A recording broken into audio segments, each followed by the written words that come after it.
c'est toi, Seigneur, qui nous as sauvés. Nous avons en ton nom, en ton sang, la rédemption et la rémission des péchés. Merci ce matin pour une pensée particulière à travers ce chant pour chaque membre de notre famille qui ne sont pas encore sauvés, que tu puisses, Seigneur, les visiter leur cœur, afin, mon Dieu, de déménager tous les mauvais meubles qui t'empêchent ta présence d'y entrer, et qu'ils puissent te dire, oui, Seigneur, me voici. Que veux-tu que je fasse? Que ce soit la prière et le partage pour tous ceux et celles dans notre foyer qui ne sont pas encore sauvés. Merci, Seigneur, pour nous, Seigneur, qui sont déjà sauvés, à qui le salut par ton sang. Nous nous inclinons ce matin dans ta sainte présence, dans ta sainte communion ici, car ce lieu s'appelle une habitation en esprit que Dieu a fait pour glorifier son Saint-Nom dans nos vies. Et ce matin, ma prière, que chaque cœur soit ouvert ce matin, afin qu'aucune miette de ta parole puisse tomber à côté du terrain de nos cœurs. Mais loin de là, Seigneur, nous pouvions l'accepter, comme dit ta parole, avec douceur, car c'est elle, nous l'avons chantée, qui peut sauver notre âme, car elle est implantée en nous. Merci, mon Dieu, pour ta parole, qui sera délivrée ce matin par ma bouche. Merci de recevoir de ta part, de la part de ton esprit, une onction fraîche pour cela, car c'est sur lui encore je m'appuie. Donne gloire à ton Saint-Nom dans ce lieu. Donne gloire à ton Saint-Nom dans nos vies, dans nos cœurs. Nous t'élevons, Père, et te donnons la gloire qui est due, au nom de Jésus-Christ. Amen. Asseyez-vous, frères et sœurs. Amen. Je salue fraternellement chacun de vous et particulièrement ceux et celles qui nous visitent ce matin. Amen. Vous êtes à la bonne place et il n'y a aucun doute parce que le Seigneur aime parler. Laisse-le parler ce matin à ton cœur. Laissons-le parler ce matin à nos cœurs. Alléluia.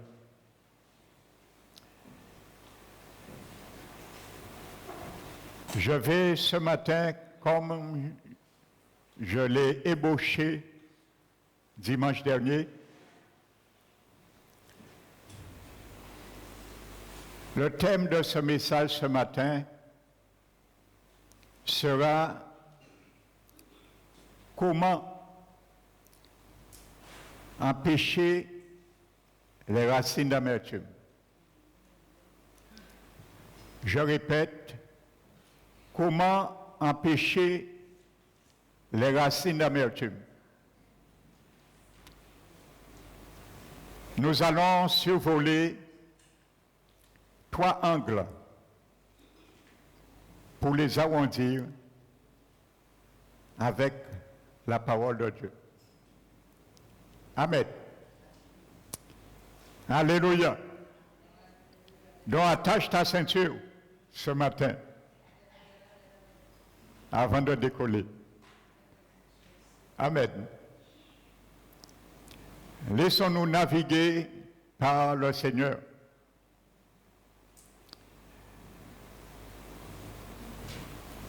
Donc je rappelle, en conclusion dimanche dernier, nous avons vu, en parlant de Josué, lorsqu'il a commandé au soleil de s'arrêter à Gabaon,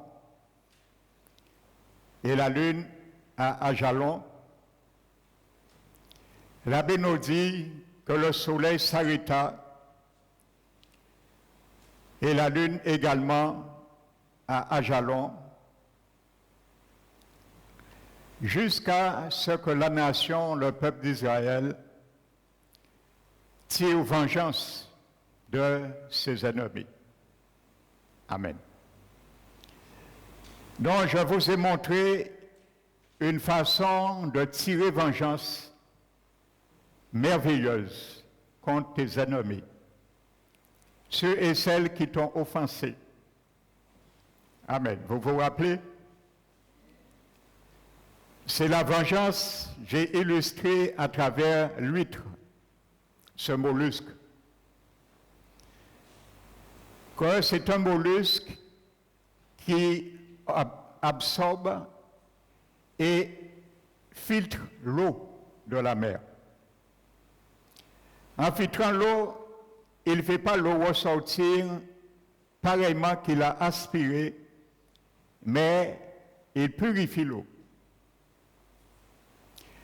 Et ça arrive par moments, pendant ce travail, qu'il peut aspirer des petits cailloux. Et en aspirant des petits cailloux, ça crée une blessure ou une irritation intérieure de l'huître. Et à ce moment, lorsque l'huître est irritée, il se venge. Mais la vengeance de l'huître transforme l'irritation qu'il a blessée par ce petit caillou, ce corps étranger qu'il ne connaît pas.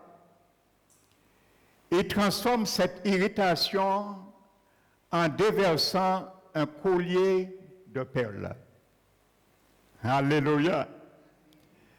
Donc, mon frère, ma soeur, j'expliquais, voici la meilleure façon de te venger contre celui ou celle qui t'a offensé. De le bénir par des perles. Alléluia, c'est ce que Jésus a fait. Nous l'avons tous offensé. Nous avons tous fait le Seigneur Jésus filtrer un caillou qu'il n'aimait pas et qu'il a blessé. Et l'abbé dit dans Isaïe 53, il a été blessé pour nos péchés. Mais à travers cette blessure, il a déversé, si je puis dire, comme l'huître. Au lieu de se venger sur nous, il a transformé cela et il a dit, Père, pardonne-leur, car ils ne savent pas ce qu'ils font. Alléluia. Donc ce matin, nous allons voir 3 manières qui ne sont pas exhaustives. Amen. Pour empêcher les racines d'amertume.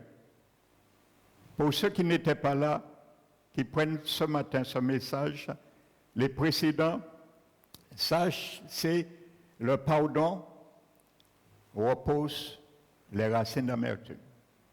Amen. Nous allons prendre la Genèse, chapitre 9.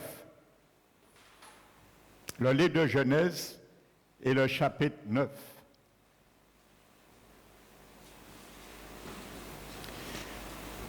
La Bible nous dit, après le déluge, quand Noé commença à cultiver et planta de la vigne.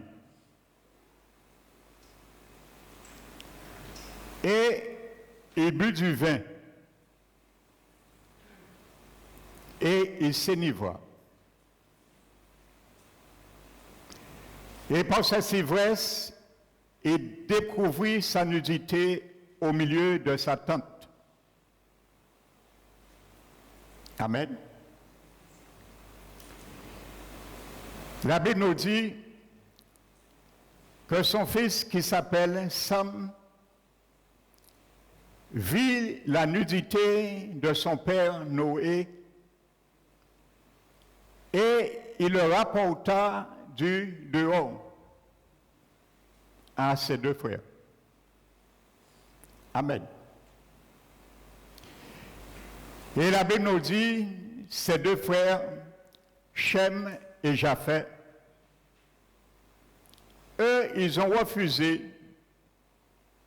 de regarder la nudité de leur père. Et pour cela, ils ont pris le manteau et ils sont allés à reculons et ils l'ont déversé sur leur père. Et la Bible nous dit, ils ne purent point voir la nudité de leur père. Pourquoi? Tu as la Bible devant toi. Parce que son regard était détourné sur lui.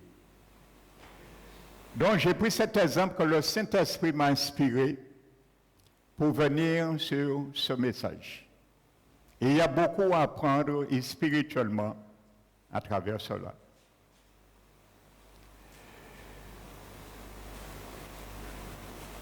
Vous savez, la nudité, Ésaïe 58 nous dit, si tu vois un homme nu, couvre-le et ne te détourne pas de ton semblable. Noé est nu.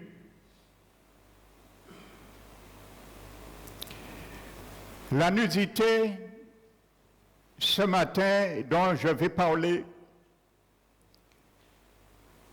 ça peut être une offense qu'on t'a faite. Ça peut être un mal qu'on t'a fait, qu'on m'a fait.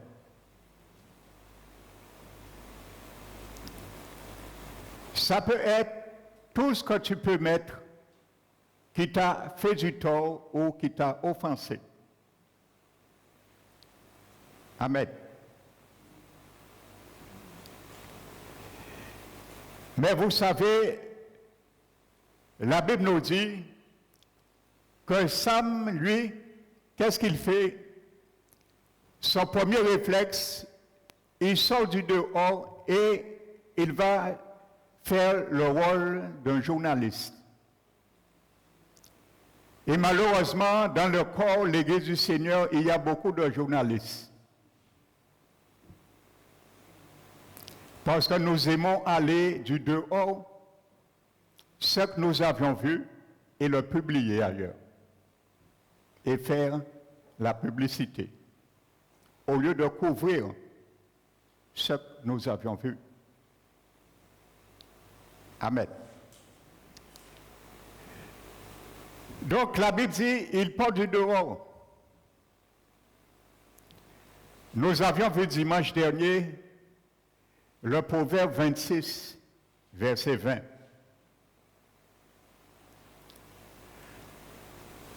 Qui dit que manque de bois, le feu s'éteint. Car lorsqu'il y a point de rapporteur,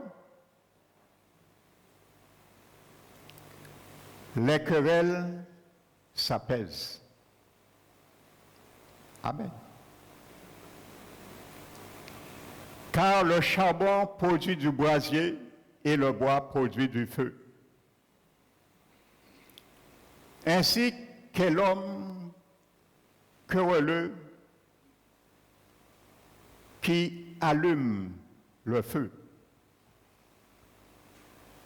et termine que les paroles du rapporteur sont comme des friandises, je vous disais, et descendent jusqu'au tréfonds du cœur de la personne. Donc, vous savez, le proverbe 11, 12, chapitre 11, verset 12, dit que celui qui méprise son prochain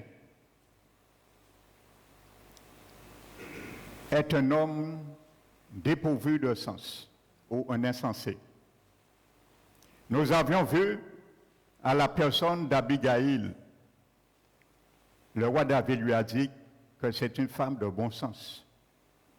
Parce qu'elle a fait le rôle de monsieur le pardon.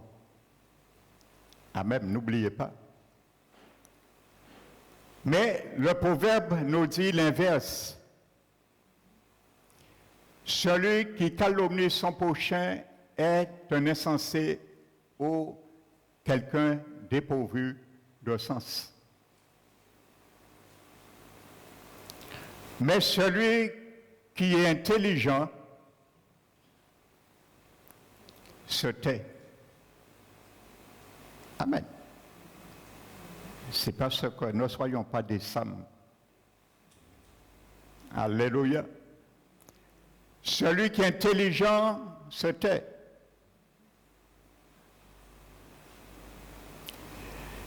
Et la Bible dit que le proverbe continue, celui qui répand la calomnie dévoile les secrets. Mais celui qui a l'esprit fidèle les garde. Quel beau proverbe. Vous savez, c'est un livre que j'aime beaucoup, le livre des proverbes. Et je conseille aux jeunes de lire et de méditer beaucoup ces livres dans la Bible. Il y a des richesses, il y a des trésors dans les proverbes de la Bible. Particulièrement pour les jeunes. Amen. C'est une source de bénédiction pour vous. Alléluia.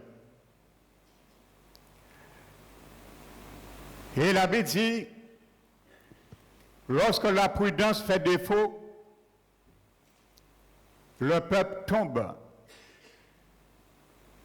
Mais le salut vient dans un grand nombre de conseillers.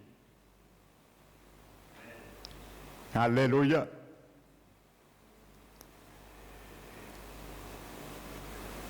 Le proverbe, je crois 17, nous dit également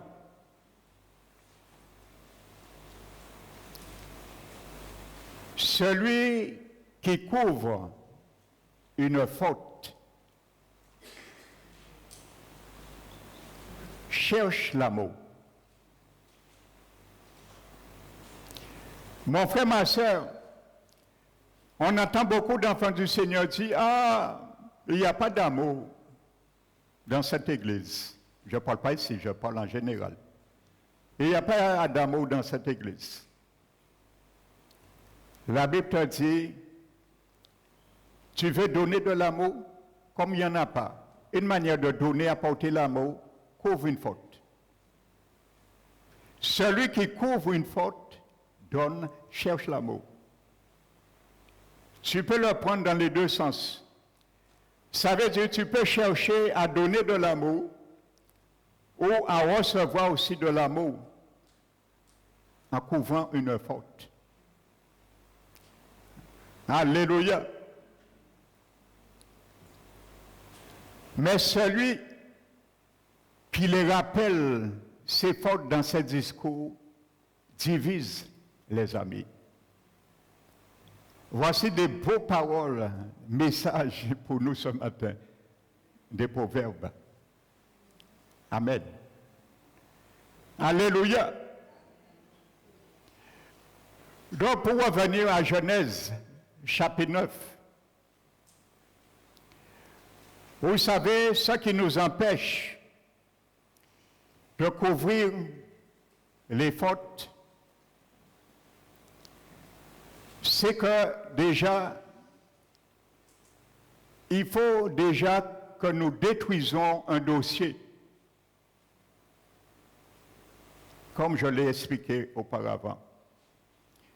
Et ce dossier, c'est un registre. Ce registre se trouve dans nos cœurs.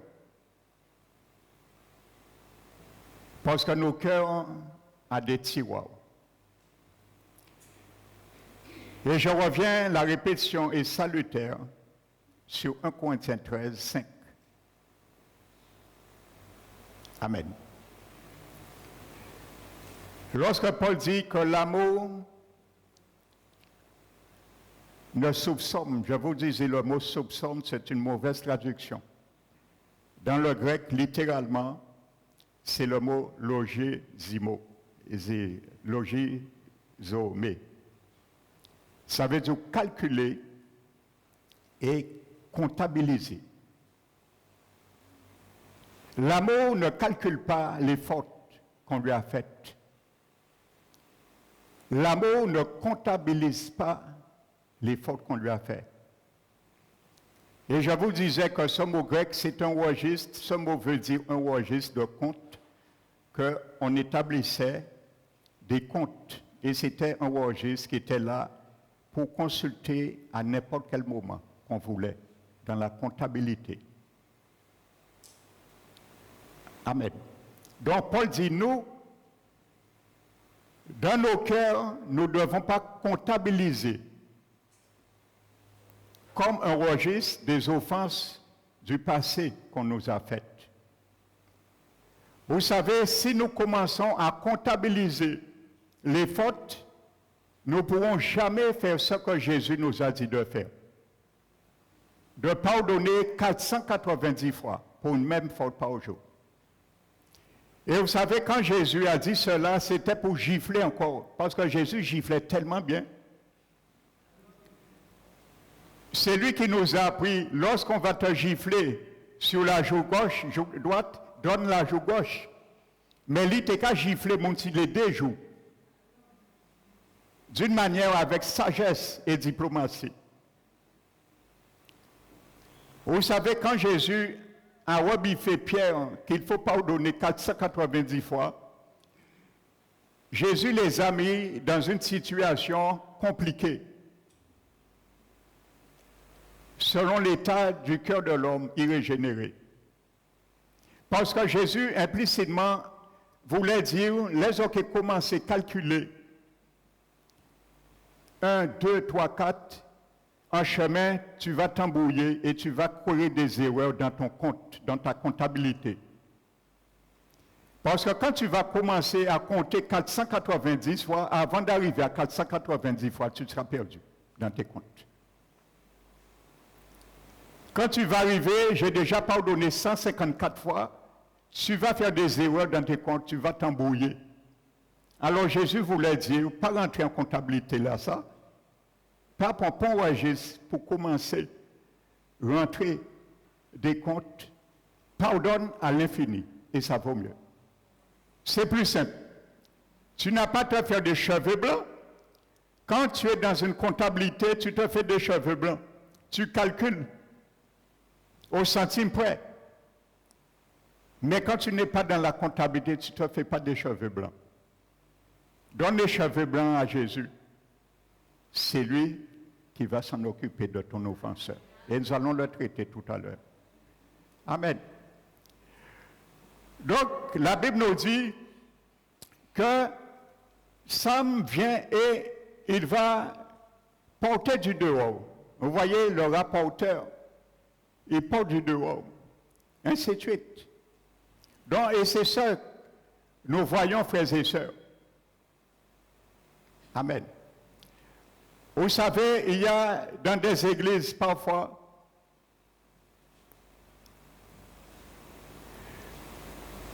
les personnes elles-mêmes cherchent à être blessées eux-mêmes. Et ils veulent après se défendre. Comment?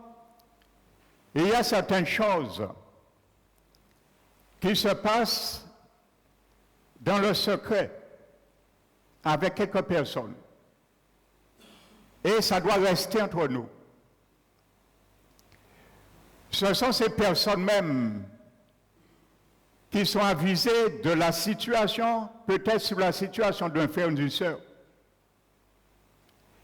C'est ces personnes qui étaient même dans ce groupe, en rentrant chez eux, ils vont commencer à prendre leur téléphone, à appeler un tel, ou savent, nous t'avons en réunion, un tel fait ça, dit ça, ainsi de suite. Donc c'est eux-mêmes qui commencent à mettre des mauvais regards sur un tel ou un tel. Et là, un tel monté contre eux, à ce moment, il veut se justifier. Nous allons venir parce que Genèse 9 nous montre cet aspect. Ou du moins, je l'ai vu spirituellement. Alléluia. Donc maintenant, la Bible nous dit, frères et sœurs, Shem et Japheth, voici l'exemple que nous devons suivre. Ils ont pris leur manteau. La Bible ne dit pas ils ont pris leur manteau. Ils ont pris leur manteau. Je vais te montrer quel est ce manteau que tu dois prendre et que je dois prendre pour couvrir la nudité de ton frère et ta soeur, ou celui qui t'offense. L'apôtre Paul nous le donne dans Colossiens 3.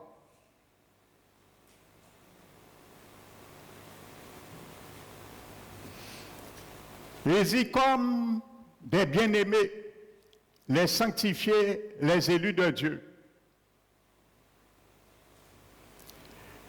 Il dit, revêtez-vous. Voici ce que j'appelle le manteau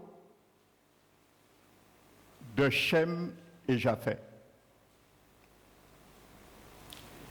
Et il dit, revêtez-vous de sentiments. Amen. Littéralement, d'entrailles intérieures. Parce que ce mot grec, c'est ça que ça veut dire. Et c'est un mot grec qu'on utilisait pour parler de ce qui est intérieur dans l'homme. Ça définissait le cœur, le poumon, le foie, les entrailles. C'est ce mot grec que je ne l'ai pas en tête, mais Paul employait intérieurement. Donc il dit le vêtement, les sentiments de compassion, de bonté, d'humilité, de douceur et de patience. Et il continue. Il dit, supportez-vous les uns les autres. Et si un a sujet à se plaindre de l'autre, pardonnez-vous réciproquement. De même que Christ vous a pardonné, pardonnez-vous aussi. Et ensuite il dit, par-dessus toutes ces choses, revêtez-vous de l'amour qui est le lien de la perfection. Voici ce vêtement, ce manteau que tu dois avoir et que je dois avoir. Alléluia. Parce que le Proverbe 6 dit qu'il y a 6 choses que Dieu hait. Prends ça très au sérieux. La parole de Dieu, elle est sérieuse. Et même 7 qu'il a en horreur. Première chose que Dieu hait, les yeux hautains. Parce que les conflits commencent toujours par un mauvais regard sur l'autre. La bouche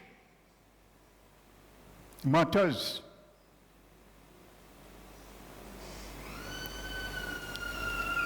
Les mains qui répandent le sang innocent. Le cœur qui médite des projets iniques. Les pieds qui se précipitent pour courir au mal. Précipite-toi, mon frère, ma soeur, pour courir au bien. Sam s'est précipité pour courir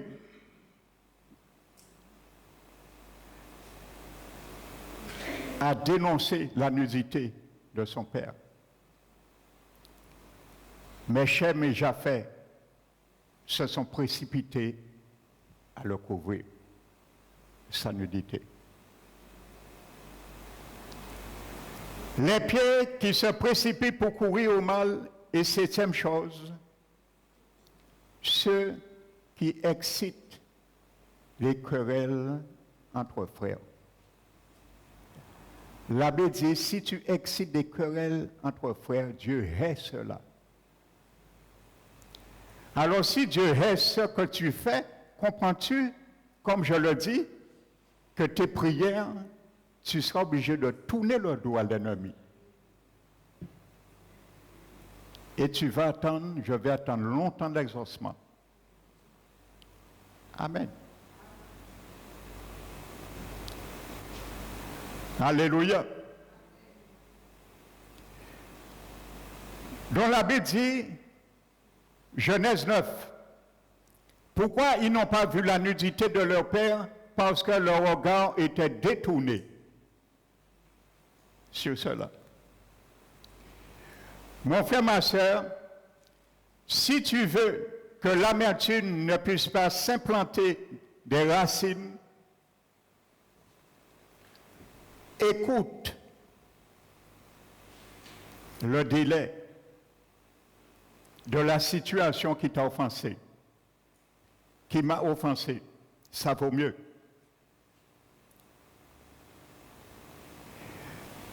Va vers la réconciliation. Mais ne regarde pas le passé, parce que tu risques d'attendre. Shem et Japheth ont reculé sans regarder la nudité de leur père. La nudité, c'est une offense. La nudité, c'est une trahison. La nudité, c'est un tort qu'on t'a fait. Tout ce qu'on peut dire. La nudité, c'est une trahison, ainsi de suite. Une tromperie. Ne regarde pas à cela. Amen. Mais le manteau du sentiment que parle Colossiens et va pour couvrir la nudité, couvrir la faute de celui ou celle qui t'a fait du tort. Celui qui couvre une faute cherche l'amour. Amen. La personne qui t'a fait ça, elle a manqué du tact. Elle n'avait pas peut-être d'amour. Mais quand tu iras vers elle, tu vas lui fournir de l'amour. Amen. Et en nous donnant l'amour, elle va se interpeller après. Et c'est elle qui viendra te voir après. Et te demander excuse ou pardon. Mais ne cherche pas à lui forcer avant de te demander pardon. Laisse les choses faire et il viendra tout seul. Et c'est cette mentalité que Jésus voulait inculquer à ses disciples et à nous aujourd'hui. Donc si tu regardes dans le passé, tu ne pourras jamais couvrir une faute. Parce que quand tu commenceras à aller vers la personne qui t'a offensé, lui pardonner, tu vas retourner un petit moment, tu vas encore regarder la nudité. Et ça risque de te faire retourner au point de départ. Amen. Donc ne retourne pas en arrière. Ce qui est fait, mets-le derrière ton dos. Et va sans oublier le passé, ça veut dire vide le tiroir de ton cœur. Quand je vide le tiroir de mon cœur, le registre que j'ai comptabilisé des fautes, des offenses, Et ensuite, allons. Et à ce moment, portons ce manteau et couvrons cette personne. Pardonnez, passez l'éponge sur cela. Alléluia, et ne regardons plus jamais à cela. Ça ne veut pas dire que le souvenir ne va pas revenir. Mais chaque fois le souvenir vient, si tu avais pardonné de tout ton cœur, tu diras, ça vient, je repardonne. Chaque fois le souvenir vient, donne-lui un coup de pardon et il partira. Et à un moment donné, vous laisserez tranquille. Et votre vie deviendra comme si rien n'était. Amen. Et la Bible nous dit que lorsque Noé se réveille maintenant, il sort dans son état d'ivresse et de nudité. Il a appris ce que son fils Sem a fait. Regardez les conséquences. Il a maudit Sem. C'est le père de Canaan. Amen. Donc je disais, bien souvent, il y a certaines personnes qui nous en veulent. Nous nous posons la question, pourquoi? Parce que c'est nous-mêmes un jour qui a calomnié cette personne. Et la personne, un jour, il était inconscient, il ne savait rien. Comme Noé, il est dans l'ivresse. Il dort, il ne sait rien ce qui s'est passé. Et en se réveillant, il a appris que son fils Sam a découvert, a vu sa nudité et l'a répandu du dehors. Il n'a pas pris. Imaginez la personne, un jour vous parlez mal de quelqu'un, la personne ne sait rien. C'est comme Noé qui dort. Mais un jour il se réveille. Et il apprend cela. Automatiquement, la personne vient s'y prendre à toi. Parce qu'il a appris que tu as dit de lui. Et parfois, c'est des insinuations. Ce sont des interprétations fausses. Amen. Celui qui répand le calomnie dévoile les secrets. Mais celui qui est intelligent se tait. Alléluia. Donc maintenant, Noé, c'est comme s'il se venge maintenant. Il maudit son fils. Et tu as encore tout à gagner lorsque tu pardonnes. Parce qu'il a béni Shem et Japheth. Il les a bénis. Parce qu'il a appris comment eux, ils ont couvert sa nudité. Sois des pompiers dans la maison du Seigneur. Que je sois un pompier dans la maison du Seigneur et non journaliste. Pas celui qui calomnie, qui dévoile, mais celui qui éteint le feu. Alléluia. Que nous soyons des Shem et des Japheth dans la maison du Seigneur. Alléluia. Amen. Donc voici une première état de choses, illustration, frères et sœurs. Amen. Cessons de colporter le passé derrière nous. Ça ne nous apportera à rien. Nous serons toujours dans l'échec. Amen. La deuxième situation,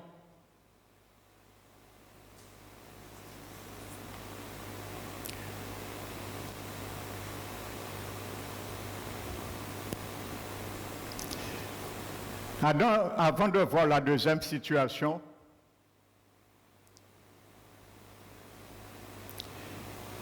vous savez, prenez, notez Galates chapitre 5,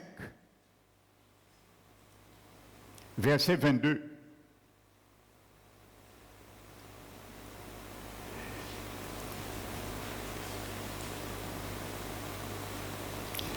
La parole de Dieu nous dit, frères et sœurs,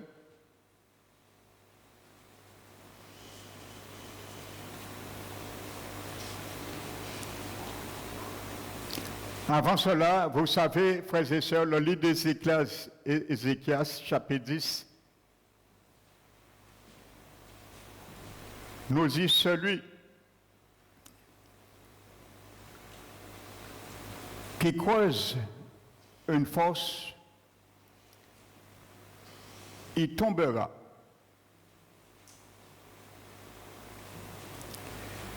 Et il dit celui qui renverse une muraille sera mordu par un serpent.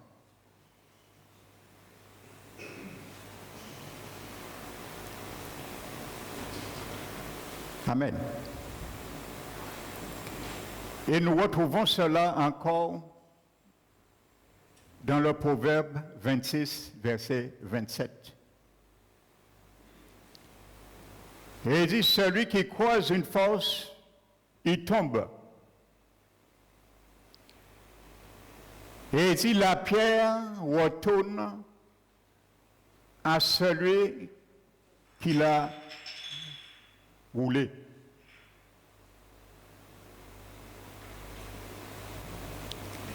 La muraille dans ta vie, dans ton cœur, dans mon âme, c'est le pardon. C'est une muraille.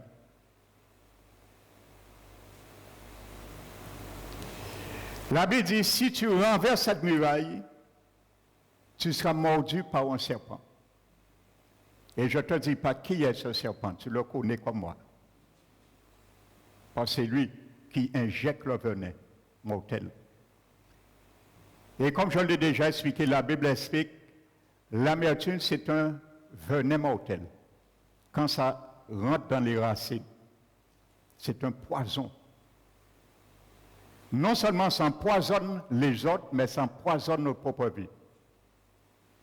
Et spirituellement, moralement, physiquement, tout ce qu'on peut dire. Dans la muraille du pardon, si la Bible dit tu renverses cette muraille, tu seras mordu par un serpent.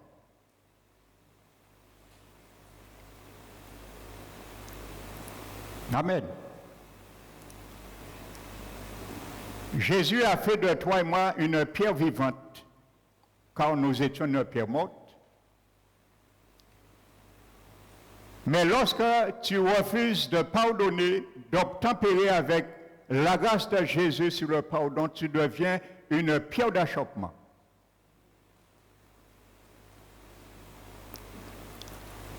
Amen. Et la Bible dit, celui qui roule la pierre, elle revient sur celle qui a roulé la pierre.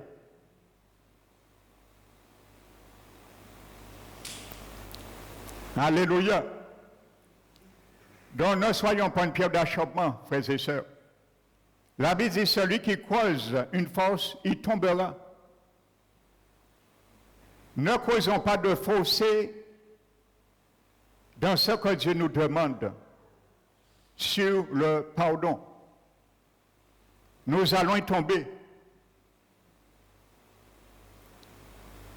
En essayant de changer les choses, de réparer la situation pour œil ou dent pour dent. Nous allons nous-mêmes tomber dans nos propres pièges. Parce que le diable est là pour ça. Et il ne surveille que ça. N'oubliez pas, le diable règne un seul moment. C'est dans la division. Il ne peut pas régner dans l'unité. C'est pour ça que la Bible parle beaucoup que l'Église soit unie. C'est une muraille pour le diable et ses attaques. Mais quand il y a la division, il peut régner parce que la muraille est renversée. Amen. Et je le dis encore, comme je l'ai rappelé plusieurs fois, pour le premier département d'intercession dans cette église, cette muraille a été renversée et le diable a fléché. Parce que ce sont ces gens-là même qui étaient à l'intérieur de la muraille. C'est eux qui sortaient du dehors tout ce qui se passait dans le secret de l'église. Et cette muraille a été renversée et le diable a frappé. Amen. Et que le Seigneur fasse grâce à ce nouveau maintenant département. Je l'ai bien expliqué avec ce nouveau groupe pour bien comprendre les choses, que l'intercession n'est pas un jeu. C'est un combat contre le royaume des ténèbres. Alors, il faut que nous soyons sûrs de l'état de nos cœurs pour entrer dans ce ministère, pour qu'il n'y ait pas de muraille qui soit renversée. Parce que la Bible est claire, le serpent nous mordra. Et Dieu ne va pas empêcher le serpent de nous mordre, parce qu'il est marqué dans la Bible, il nous avertit. Alléluia. Les évangiles aujourd'hui qui pullulent un peu partout, une fois que vous êtes sauvés, Dieu fait tout pour nous. Sortons dans ce petit bulle, parce que le diable ne vit pas dans ce bulle, il vit dans la réalité des choses. Quand il voit l'avantage, il frappe. Que nous soyons chrétiens ou pas, que nous soyons habités ou pas par le Saint-Esprit de Dieu. S'il a droit légitime, il va frapper. Et Dieu leur permettra parfois de frapper pour que nous prenions conscience de nous réglementer avec sa parole. Alléluia. Amen. Je disais, prenez Galates chapitre 5, le verset 22. La Bible parle des fruits de l'esprit dont je dois marcher, obtempérer et également toi. En parlant de patience, le fruit de la patience.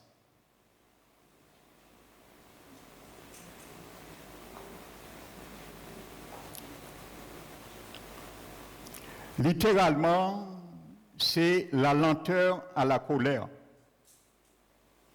Littéral. La traduction seconde, la traduction Tob et la traduction synodale ont traduit patience. La traduction Darby l'a traduit par longanimité. Mais dans le grec, ce mot qui est traduit par lenteur à la colère, patience, longanimité ou autre, c'est le mot grec makrothumia. Makrothumia. Pour les Grecs de l'Antiquité, et vous savez, à l'époque que les apôtres prêchaient, tout le monde parlait le grec et ils comprenaient le langage grec. Les gens qui ne parlaient pas le grec, on les appelait des barbares. Pas dans un sens péjoratif, mais c'est quelqu'un qui ne connaissait pas le grec. On les appelle des barbares. Dans tous les continents parlaient le grec. Donc ça veut dire que presque toutes les nations étaient bilingues. À l'époque, étaient dispensés l'évangile et les épîtres. Et je vous avais expliqué que le grec que nous avons maintenant, qui a dû être utilisé pour traduire le Nouveau Testament, vient d'un grand génie qui n'était même pas chrétien. Alexandre le Grand. C'est Alexandre le Grand qui a inventé le grec koiné. Et c'est par ce grec qu'on a traduit la Bible du Nouveau Testament. Amen. Et comment ici est pris? C'est lorsqu'il a allait conquérir le monde, il a calculé et il a dit une seule manière, d'une manière très rapide et stratégique de conquérir le monde. Il faut arriver d'unir le monde, toutes les nations, à parler une seule langue. Et de cela, il envoyait dans chaque nation, il les apprenait le grec, et c'est comme ça qu'il a conquéri le monde. Et ça a pris 3 ans pour qu'il puisse conquérir le monde entier. Ça a pris 3 ans. Amen. Donc quand Jésus est venu, le grec existait. Les apôtres et les disciples comprenaient ce qu'il disait pour venir à ce mot. Amen. Makotumia. Pour les Grecs de l'Antiquité, la plus grande vertu était ce qu'ils appelaient la mégalopchikia. Pour les Grecs, bien sûr. Pas pour les chrétiens grecs. Amen. Alléluia. qu'Aristote définissait comme le refus de pardonner ou de tolérer une insulte quelconque. La mégalopsychia, pour les Grecs de l'Antiquité, si tu pardonnais et tu acceptais une faute, c'était un mépris pour toi. Tu étais vu pour les Grecs comme un laveur. Quelqu'un qu'on pouvait faire n'importe quoi avec toi. Voici cette science que les Grecs prônaient. Ça veut dire, par cette science, cette théologie grecque, il les amenait à refuser de pardonner. Parce que pardonner, tu étais considéré comme quelqu'un, un rebut de la société. Alléluia. Mais vous allez voir, le grand soldat de l'Éternel, l'apôtre Paul, il vient contre-attaquer cette philosophie avec une autre. L'apôtre Paul vient avec l'antidote. Amen. Il y a l'antidote de la mégalopchinia. Donc, c'était en somme, pour les Grecs, je continue, l'esprit de vengeance qui exigeait la revendication de l'honneur d'un homme aux yeux du monde. Selon cette théorie, cette doctrine grecque de l'Antiquité,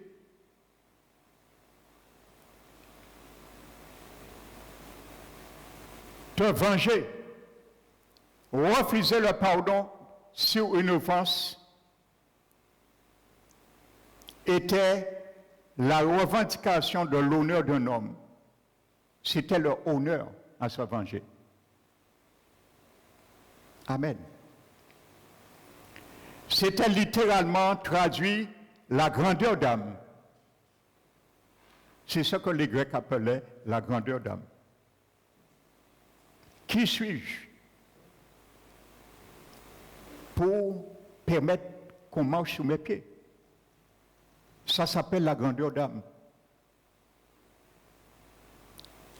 Donc tu devais payer les conséquences. Je devais te traduire en justice. Je devais te faire payer cela. Le tort que tu m'as fait. Voici ce qui existait, frères et sœurs, pour les Grecs à l'Antiquité. Amen.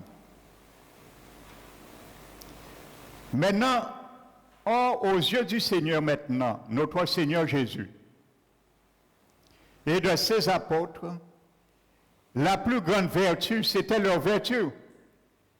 Mais la plus grande vertu de Jésus et ses apôtres est au contraire la makotumia.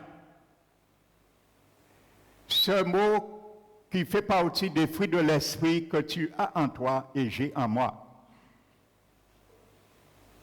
Alléluia. Qui est traduit par patience, lenteur à la colère ou longanimité. Alléluia. Et cette vertu, tu l'as en toi, mon frère, ma soeur. L'apôtre Pierre nous l'a dit dans son deuxième épître, le chapitre 1. Amen. Et il dit sa nature divine, plutôt sa divine puissance. Il nous a donné tout ce qui contribue à la vie et à la piété. Par la connaissance de celui qui nous a appelés par sa propre gloire et par sa propre vertu, Jésus-Christ. Et il dit, celle-ci nous enseigne de sa part les plus grandes et les plus précieuses promesses, afin que par elles, nous puissions devenir participants à sa nature divine, en fuyant la corruption qui est dans ce monde par la convoitise. Et il dit, ayant cela, il leur dit, efforcez-vous maintenant. Connaissant cela, tu as, maintenant il y a un effort de ma part, il y a un effort de ta part. Il dit maintenant, efforcez-vous. Donc, ce n'est pas Dieu qui va le faire pour moi, mon frère, ma soeur. Ce n'est pas le Saint-Esprit qui va le faire pour moi, ni pour toi. Tu es en toi cela. C'est vertu. Tu es en toi, il est en moi. Mais la Bible nous dit, efforcez-vous. Pas l'Esprit Saint va s'efforcer. Pas Dieu, Jésus va s'efforcer. C'est toi et moi. Efforcez-vous. À quoi faire? À joindre à notre foi cette vertu qui vient de Jésus. Amen. À la vertu, la maîtrise de soi, à la maîtrise de soi, la patience. À la patience, la piété. À la piété, l'amitié fraternelle et à l'amitié fraternelle, l'amour. Amen. Donc nous avons ces vertus. Donc maintenant, aux yeux du Seigneur, la macrothumia, qui est le fruit de la patience, lenteur à la colère, dont définit Galates 5,22, exactement l'opposé de cet esprit mondain, le nom macrothumia, avec son verbe, macrothumien, exprime deux idées. Je te l'explique, mon frère, ma soeur. C'est pour que tu puisses savoir que tu n'as aucune excuse de ne pas pardonner à ceux qui t'ont offensé. Amen. Et que j'ai aucune excuse. Le nom macrothumia, avec son verbe macrothumien, exprime deux idées. Première idée, ce mot exprime la ténacité, l'engagement qui persiste. Pour comprendre aujourd'hui qu'est-ce que ça veut dire le fruit de la patience dont parle Galates 5. La ténacité, l'engagement qui persiste, qui ne lâche pas, qui persévère jusqu'au bout. Amen. C'est pour ça, littéralement, c'est la lenteur à la colère. C'est l'état d'esprit qui poussa Abraham à espérer en Dieu jusqu'à l'accomplissement de la promesse. C'est l'attitude du chrétien qui attend le retour de son maître. C'est également son attitude face aux persécutions qui lui inflige le monde incrédule et hostile. C'est l'attitude qui a animé les prophètes, les apôtres et le Seigneur lui-même dans l'accomplissement de la volonté du Père. Donc on peut le traduire par endurance ou même résistance. Première partie. Deuxième idée, ce mot macrothumia a un sens bien plus profond. Il signifie deuxièmement, surtout l'amour qui continue à pardonner et à faire le bien, même dans les circonstances les plus adverses. Voici ce que ça veut dire ce mot, le fruit de la patience. Ce mot ne contient pourtant aucune notion de faiblesse, contrairement à la magolopsychia. Dans le grec, ce mot ne contient aucune notion de faiblesse. Parce que vous savez, parfois, quand vous êtes tellement habitué, je vais venir sur le deuxième exemple. Quand tu es déjà immunisé, tu deviens un scandale pour le monde. Les gens, même pour les chrétiens, tes frères et sœurs ne comprennent pas qu'est-ce qui t'est arrivé. Quand tu es immunisé, il faut t'immuniser. C'est la deuxième partie, aspect. Comment ne pas laisser les racines d'amertume. Il ne contient aucune notion de faiblesse. Alléluia. Amen.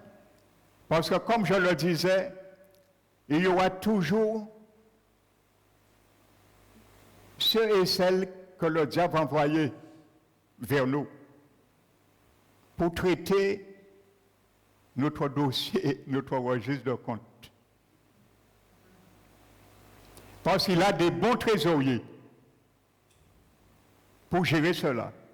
Il va envoyer des bons trésoriers pour gérer le compte qui est dans les tiroirs de nos cœurs. Le Jésus, ce que Dieu nous dit de détruire. Mais lui, il risque d'envoyer des trésoriers. Parce qu'il a envoyé un bon trésorier un jour à la personne de Judas Iscariote. C'est lui qui tenait la bourse. Et le jour qu'une femme est venue, elle a éclaté le vase de Naoth. Et elle a répandu un bon parfum. Le parfum a révélé qui était qui dans ce lieu. Quand tu lâches un bon parfum, il y a des choses qui vont se faire. Et il y aura beaucoup de réactions différentes. On a commencé à mépriser Jésus, a commencé celui-même Simon qu'il avait invité chez lui. Et il a dit, si cet homme était Dieu, prophète, il l'aurait vu, il n'aurait pas laissé cette femme répandre ce parfum sur lui. Ensuite, les disciples ont suivi. Ils se sont indignés, il y a un troisième lieu, il vient toujours en dernier lieu. Le trésorier, Judas est venu. Et il s'est plaint. N'oubliez pas, je vous dis qu'un serpent venimeux, il a une technique, il pique, il mord sa proie et il injecte le venin. Et il s'en a.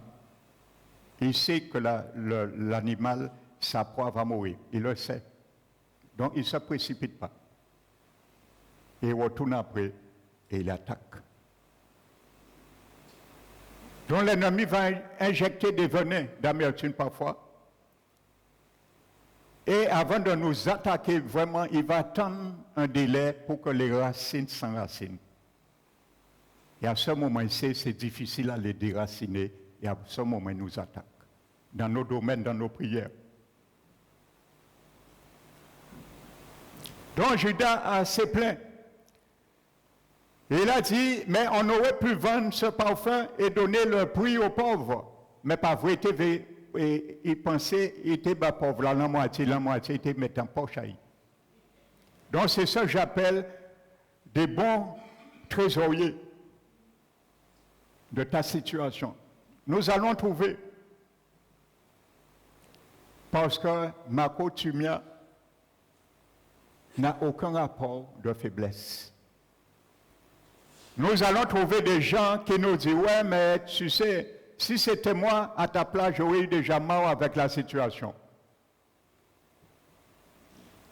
Tu sais, moi, si c'était moi à ta place, longtemps j'aurais divorcé avec cet homme. Tu sais, moi, si j'étais à ta place, longtemps j'aurais divorcé avec cette femme. Tu sais, si c'est moi qui étais à ta place longtemps, j'aurais mis dehors mon enfant. Et ainsi de suite. Ça s'appelle des trésoriers à la personne Judas Iscariot. Ils vont essayer de mettre ta souffrance à un prix plus bas. Et tu dis, mais qu'est-ce qu'on fait là, depuis tant là, vous monsieur promener, vous madame la promener. Il va te mettre ta souffrance un petit peu plus bas pour te retirer dans la bénédiction. J'appelle ça des bons trésoriers. Ils vont mettre ta souffrance et essayer de le mettre à un prix plus bas. Mais non, Jésus n'a pas dit ça. C'est l'inverse, tout à fait. Jésus a dit que tu dois porter aussi les souffrances qu'il a portées. Il a même laissé, l'apôtre Pierre a dit, des traces, un exemple afin que nous marchions dans ces traces. Alléluia.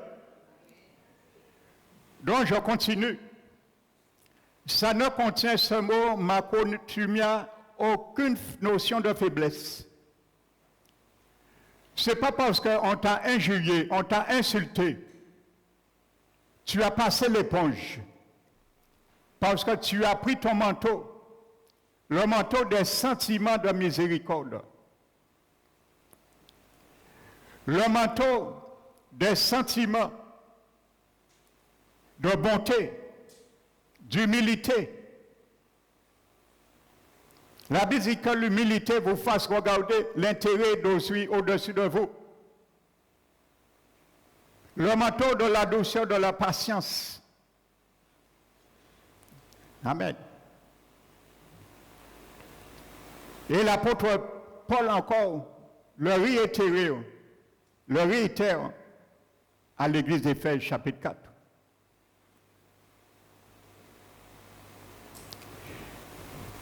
Et il dit qu'aucune amertume, aucune animosité, aucune colère, aucune clameur, aucune calomnie, aucune œuvre mauvaise, faites ça disparaître au milieu de vous.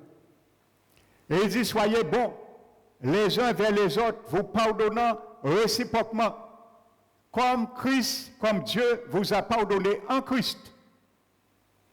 Alléluia. Comme Dieu vous a pardonné en Christ. Alléluia pour ceux qui ont fait l'école. Amen. Dans une comparaison, il y a trois choses. Les jeunes qui peuvent me dire. Dans une comparaison, il y a trois choses. Les jeunes, les écoliers. Les jeunes, réveillez-vous. Le message est pour vous aussi. Oui?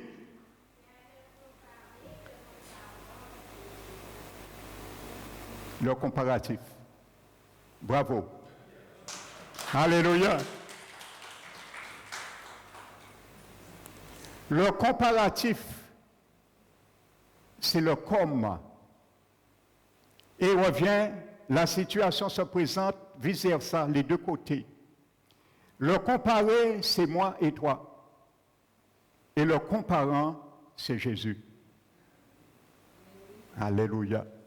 Comme Dieu vous a pardonné en Christ. Alors, si tu veux chercher, mon frère, ma soeur, comment Jésus, Dieu t'a pardonné en Christ, ce n'est pas moi qui va te le dire. C'est dans la Bible. Et tu comprendras quelque chose. Alléluia. Est-ce que tu dois attendre qu'on vienne te flatter pour pardonner? Regarde comment Dieu a pardonné en Christ. Et je te dis rien d'autre. Amen. Comme. Donc je continue. Il ne contient aucune notion de faiblesse.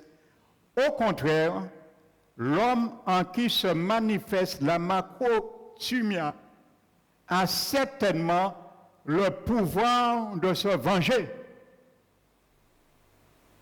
Tu as le pouvoir de te venger si tu veux. Mais par magnanimité. Ça veut dire la générosité qui se manifeste par la bienveillance et la clémence. Ça s'appelle la magnanimité. Il refuse de le faire, mais il pardonne. Voici la définition de ce fruit qui est en toi et qui est en moi.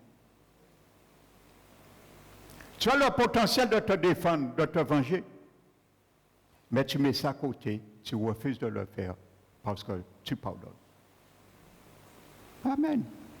Donc voici encore une manière que Jésus nous dit de pardonner sans condition à travers ce mot, makotumia.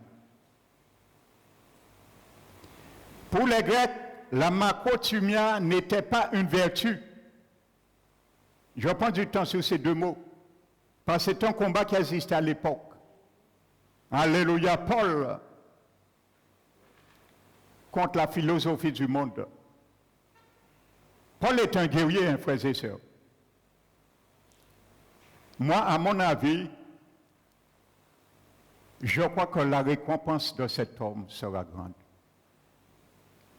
Nous que voyons jour, parce qu'il faut que nous comparaissions tous devant le Béma, en grec, le tribunal du Christ. Le mot grec, c'est Béma. C'est un tribunal pas pour juger.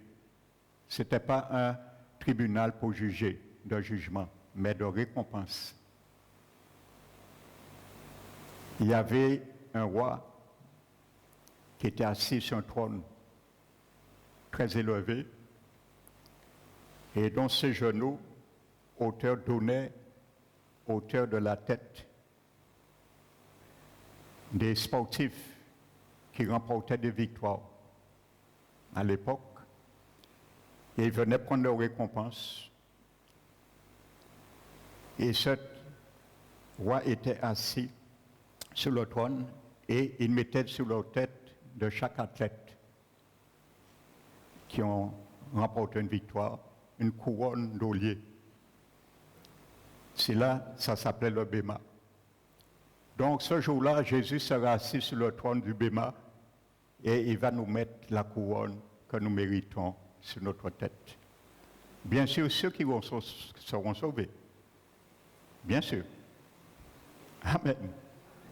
Parce qu'il y a beaucoup qui vont perdre non seulement leur couronne, mais ils vont perdre aussi leur salut. Et il y a parmi le peuple de Dieu ceux et celles qui vont perdre leur couronne.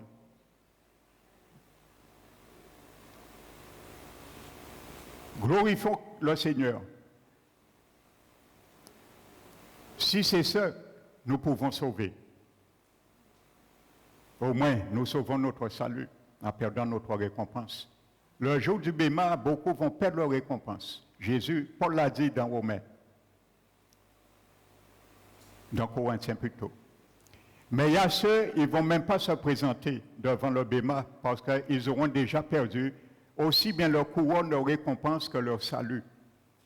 Donc eux, ils ne vont pas se présenter devant ce tribunal, le Béma, mais ils vont se présenter devant le trône du jugement dernier que l'Apocalypse parle dans chapitre 20.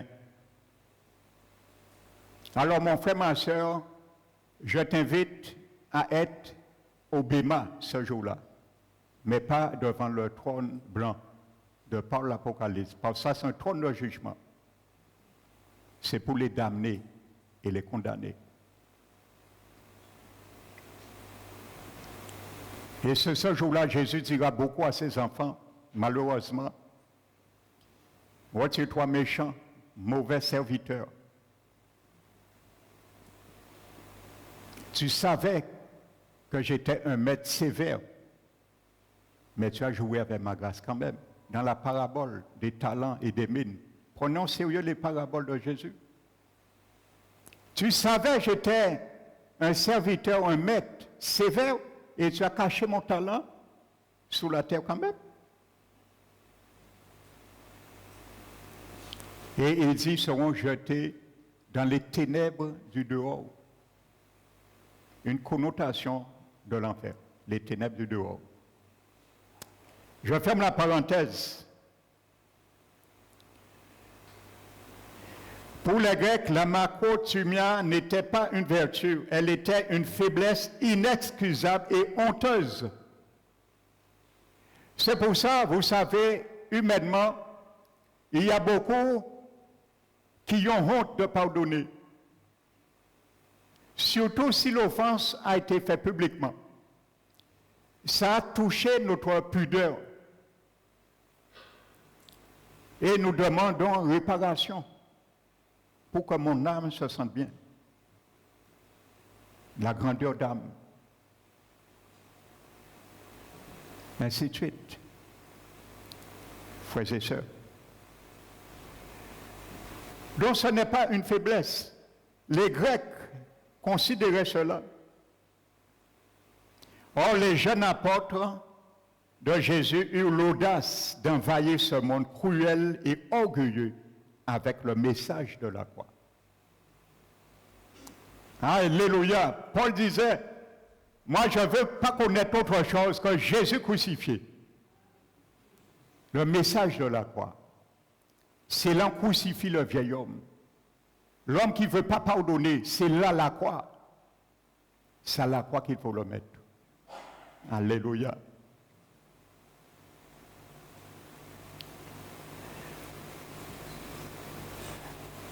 Donc, les jeunes apôtres de Jésus eurent l'audace d'envahir ce monde cruel et orgueilleux avec le message de la croix, le message du pardon, le message de la grâce divine qui réconcilie le pécheur avec Dieu, juste, et les hommes entre eux. Ils racontaient la vie terrestre de Jésus-Christ qui incarnait la manière la plus absolue d'une qualité méprisée par les hommes. Jésus avait pardonné même à ceux qui le crucifiaient. Voici cet antidote que l'apôtre Paul est venu donner. Amen. En fait, la macrothumia est une qualité absolument divine. Amen. Ça n'appartient pas au vocable humain. Ce n'est pas une vertu purement humaine. Nous ne l'avons pas d'une manière innée. Il faut être né de nouveau pour l'avoir, cette vertu.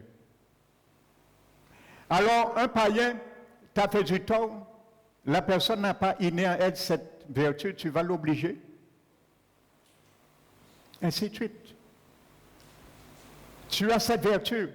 C'est pour ça que Jésus disait de pardonner à ceux qui nous font du tort. Il sait pourquoi, frères et sœurs. Nous ne comprenons pas tout, mais connaît pourquoi. C'est une qualité absolument divine. Le miracle de l'Évangile, c'est d'avoir pu enraciner partout dans la civilisation, non seulement hostile, mais en flagrant contradiction avec son élément de base. Donc, par son Esprit Saint, le Seigneur a transformé les hommes de A à Z. Il a complètement réorienté leur vie en les rendant conformes à Jésus.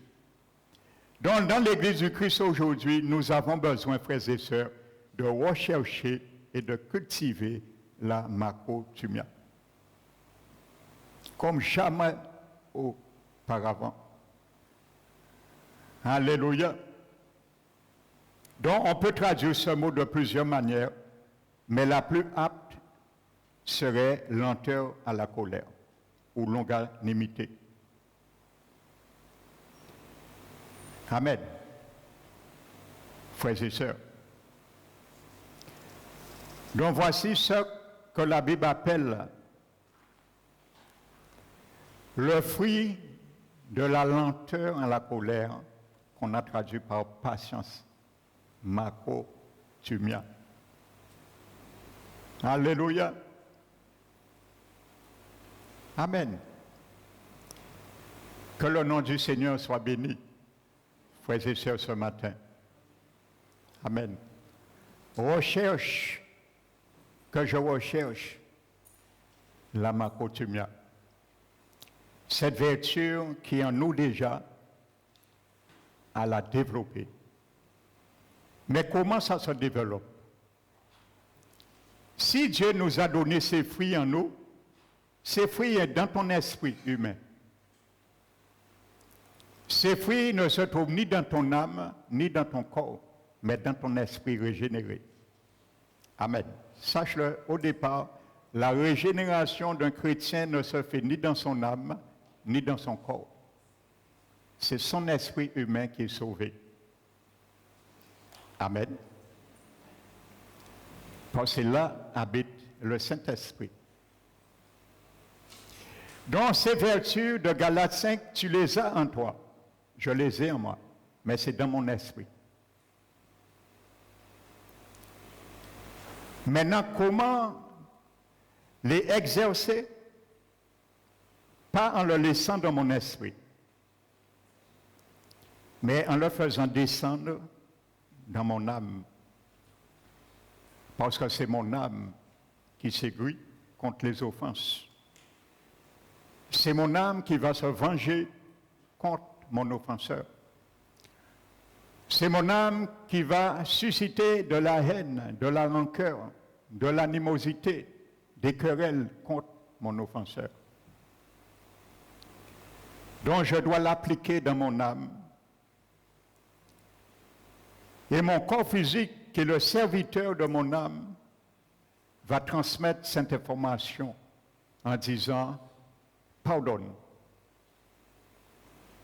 en disant « fais-le bien », en disant « oublie cela », en disant « donne la personne le temps de revenir à sa folie », en nous disant « prie pour elle, prie pour lui », et ainsi de suite. Mais si nous n'exerçons pas cela, nous serons comme un récipient, un conduit d'eau rempli dans notre esprit, mais que cette eau ne puisse faire quoi que ce soit, parce qu'il y a une vanne qui est fermée. Elle ne peut pas circuler. Donc la vanne, c'est ton âme et mon âme. Il faut ouvrir la vanne pour que ce qui est dans notre esprit, la source, puisse jaillir et couler. Mais si ton âme ferme, résiste au pardon, la macrothumia restera en amont, mais elle est bloquée, cette vertu sera bloquée en toi. Tu l'as, mais rien ne se passe, parce que la vanne est fermée. Donc il n'y a pas d'écoulement. La vanne, c'est notre âme. Nous ouvrons ou nous fermons. C'est nous qui avons le robinet, ce n'est pas Jésus. Quand la Bible dit « efforcez-vous », implicitement Jésus me dit « ouvre la vanne, pour que les vertus puissent couler. Ouvre la vanne. Efforcez-vous, ouvre la vanne. » Ton âme, c'est lui qui décide. C'est lui qui décide. Alléluia. Ton esprit lui donne les informations, mais il décide. L'esprit ne décide pas pour lui. L'esprit prend les informations. Dans la main du Saint-Esprit, je parle l'esprit humain régénéré. Il prend des informations du Saint-Esprit qui vit dans notre esprit, parce que les deux esprits deviennent un seul esprit, la Bible dit. Mais ton âme peut refuser. Dis non, je ne veux pas ça. Je ne suis pas encore prêt. En 10 ans encore, moi, principe, je demander pardon. Alors la vanne est bloquée, mais en amont, il y a beaucoup d'eau. Jésus a dit que celui qui reçoit l'Esprit Saint, il sera comme une source d'eau qui doit jaillir jusqu'à l'éternité. Nous revenons comme cette source d'eau, mais il peut jaillir nulle part parce que la vanne est fermée. Et bien souvent, nous prions, nous disons, Seigneur, mais combien de temps je prie pour ça, rien ne se fait, Seigneur, qu'est-ce qui se passe? Le Seigneur te dit, ouvre la vanne. Ouvre la vanne.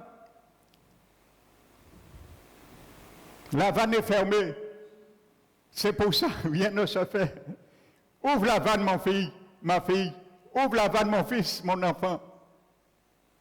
Comment ouvrir la vanne, Seigneur? Tant de messages tu as déjà entendu sur cela, tu ne sais pas comment ouvrir la vanne? Eh bien, pardonne et finis avec ça. Prends le manteau, va reculant sans regarder le passé, l'offense, et couvre celui qui t'a fait du tort. Fais comme Sam et Japhet. Que ce soit ma prière ce matin pour toi, mon frère, ma soeur. Que ce soit la prière pour moi ce matin, afin que Jésus soit glorifié. Alléluia, que son nom soit béni. Nous allons voir là ce dimanche prochain. Alléluia, je prends du temps avec vous. Amen. Donc que Jésus soit glorifié. Nous allons louer le Seigneur.